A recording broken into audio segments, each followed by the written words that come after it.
একটা কথা হচ্ছে যে আমাদের আসলে সমস্যাটা সর্ব জায়গায় আছে, ব্যক্তিগত জীবনে, সমাজে, রাষ্ট্রে, সব জায়গাতেই। একটা কথাই আছে যে শরীরের সর্বাঙ্গেই ব্যথা, মলম দিব কোন জায়গায়। বিষয়টা আসলেই আমাদের পরিস্থিতি দাঁড়ায় গেছে এরকমই, যেটা আব্দুল্লাহ মাহমুদ ভাইও তেনার মুখ থেকে আমি অনেক সময় শুনেছি, যেটা উনি প্রায় সময় বলছিলেন যে আমরা ডাক্তার হিসেবে ভালো নই, চিকিৎসা করব কি। তা এই কথাটার আমি অনেক বাস্তবতা বুঝতে পাই। তা যাই হোক, আমি ওইদিকে যাচ্ছি না। সেটা হচ্ছে, সংক্ষিপ্ত কথা হচ্ছে এটাই যে আসলে আমরা একটা জাতি হিসেবে কপাল পোড়া জাতি, এবং আমরা হতভাগা জাতি, এবং আমরা না পেয়েছি একটা বিগত আমল থেকে ভালো সরকার, না পেয়েছি আমরা ভালো বিরোধী দল, না পেয়েছি আমরা ভালো রাজনীতি, না আমরা পেয়েছি শিরিক, বেদাত, তাগুত, কুফরি মতামত বা গণতন্ত্রের ছায়া থেকে বের হয়ে ভালো কোনো শক্ত একটা দল, এরকম আমরা পাইনি। তা আসলেই আমাদের এটা আমাদের একটা দুর্ভাগ্য।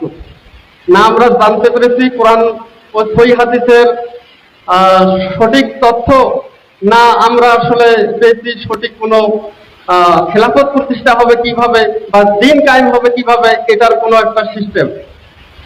তা যাই হোক, আসলে কথা হচ্ছে, আমি এবার কিছুদিন আগেই ঢাকায় যখন কর্মী সম্মেলনে ইঞ্জিনিয়ার ইনস্টিটিউটে গিয়েছিলাম, তা এই স্লোগানটা আমি অনেক সময় নিজেও দিয়েছিলাম। সেটা হচ্ছে, সকল বিধান বাতিল করো, ওহির বিধান কায়েম করো।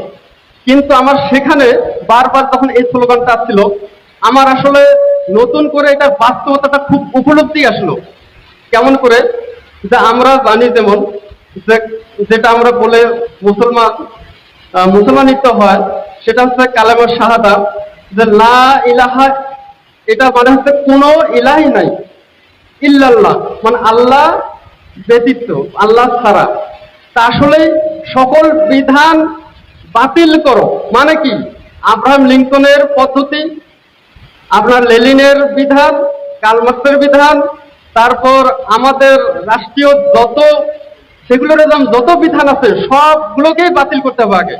তারপরে আমাদেরকে কি করতে হবে? আল্লাহর বিধান কায়েম করার চেষ্টা করতে হবে। কিন্তু দুর্ভাগ্যজনক হলো, ঘটনা সত্য, আমরা যেটা দেখি ইসলামের নামে ইসলামী দল বলে মানুষের নিকট উপস্থাপন করতেছে, অথচ গণতন্ত্র নিকট আবদ্ধ হয়ে তাগুতের সাথে স্বীকার করে, তাগুতকে আশ্রয় দিয়ে, যেখানে মহান আল্লাহ তাআলা বারবার বলতেছে তাগুতকে তোমরা অস্বীকার করো, তাগুতকে বর্জন করো, অথচ তাগুতকে গ্রহণ করে তারপর কুফরি মতবাদ গুলোকে নিজের ভিতর প্রতিষ্ঠা করে তারপরে দিন কায়েমের কথা বলতেছে। এটা কেমন হলো? এটা হলো যেমন হচ্ছে, এক বদনা যদি নাপাক পানি নিয়ে যদি আমরা উজু করি, সারাদিন যদি উজু করি, পবিত্র কি হতে পারবো?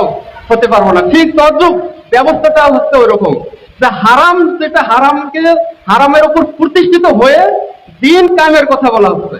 এটা একটা আসলেই আজগুবি বা খরা যুক্তি বা একটা হচ্ছে বোকামি ছাড়া আর কোনো কিছুই না। তা যাই হোক, আমি বেশি দীর্ঘায়িত না করি। তা সর্বশেষ কথা হচ্ছে ওই একই কথা, যে সকল বিধান বাতিল করো, ওহির বিধান কায়েম করো। এটাই আসলে হওয়া উচিত আমাদের।